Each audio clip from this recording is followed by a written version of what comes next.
You have decided to travel the world by yourself. That is fantastic. I absolutely love that for you. And it's gonna be a great experience. If you're going for the first time, or if you're going for your seventh time, you might have fears. There are definitely things that might come to your mind that you might be scared. For me, it was being alone, not being able to meet people. Now, that was my biggest fear. Your biggest fear might be entirely different. So I'm gonna go over 5 fears that you might have, and I wanna help you alleviate your fears before your solo travel. The first thing is that you might be afraid that you're not prepared for your trip. You can be critical on yourself and say, I should do something more, but there's always gonna be, what is enough? Now, there are some things you need to do. Number 1, you need to remember your passport. You need to have your phone on you, and you need to have some access to money. That is being prepared. If you have that, wow, you're doing fantastic. There's nothing else you really need. Everything else is figure outable. Oh, forgot clothes? You can buy clothes wherever you're going to, and it may be cheaper. You don't want to miss your flight. You want to have your passport. Make sure your passport is up to date. If you have an expired passport, that is gonna suck. My sister actually one time, her passport was expired. She wasn't able to get on the plane. She had to go run to the embassy, try to get a special thing. It was really, really bad. Make sure your passport's up to date. That's all you gotta do to be prepared, okay? And if you got that, you're doing great. The second thing you might be afraid of is your personal safety. You're flying to an unknown place with a language that you might not be able to speak. Now, I live in New York City. I don't know where you live. Maybe you live in the safest place in the world. That's possible. Anything that happens to me abroad while traveling could happen to me in New York City. The next thing is being afraid of what happens in case something does happen to you. And that is a valid fear. Let's say your phone gets stolen, who are you gonna call? There's such a great community of people that are traveling, and this will go into my last point, that you will find the way to contact someone you need. You can get a phone when you're there. If your credit card gets stolen, you can put your hold on your credit card the same way.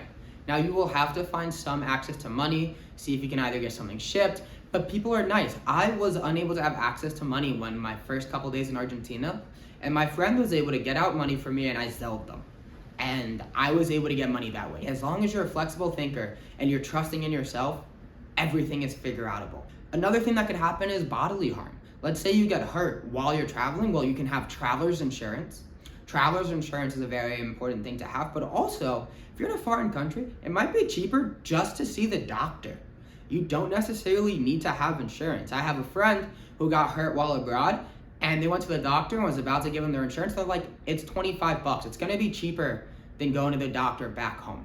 Depends on where you go to. I travel in cheap places. And a lot of places do have public healthcare. I'm not sure exactly how that works if you're a traveler. Now, there are some things you probably don't wanna get done, like if you break a leg or something, and that sucks. But then maybe that trip just wasn't meant to be. There will be another time in the future to have the next trip. Things happen. You have just as good a chance to break your leg or get injured while you're at home. It should not stop you. Number 4, being afraid of not speaking the language. So this depends on where you're going to, and the level of English in a lot of countries might be more than you expect. It's very helpful to speak the language. But if you know a few words and you make an attempt, people will be so nice to you. That's the one thing I've noticed from traveling is how nice people are all over the world.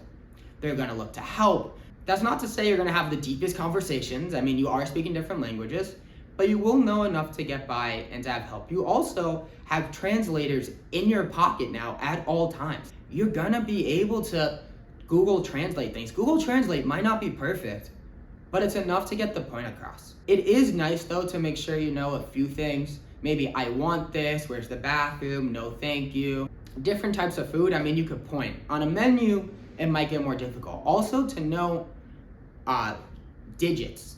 To know how to count is important. Now it depends on the country. This is because of currency. In Colombia, it was 4,000 pesos to $1, and in Argentina, it was about 400. These numbers are not exact, they're arbitrary.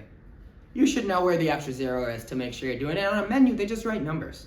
But when talking to someone, it's figure outable, and people are usually patient and will help you. And the last thing, and the hardest thing for me before traveling, my biggest fear, was afraid of being alone. And that's totally valid. You will have to go and meet people, but solo travel and hostels is designed in a way where you will meet people. If you're sharing a room with 4 other people, you're gonna have to say hi. You also are doing the same thing. You have a lot in common. What are you doing there? Where are you going? What have you done? And you can get to know people, and just being genuinely interested in people is great.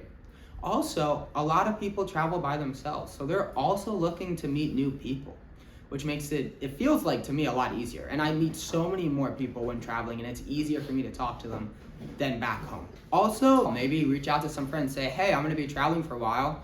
What if we called like once a week or texted every once in a while, so that you have some contact from home, especially with family. I know not everybody's as close to their family as I am with mine, but I do think it is a great time to really connect there, and you could talk about your travels, see what's going on back home. You'll have a million things to talk about, a million new things, and you can really build relationships back home. I know it's difficult to call people, but just, someone that you're in contact with a lot. And then to me, I didn't feel as alone. I called my parents very often.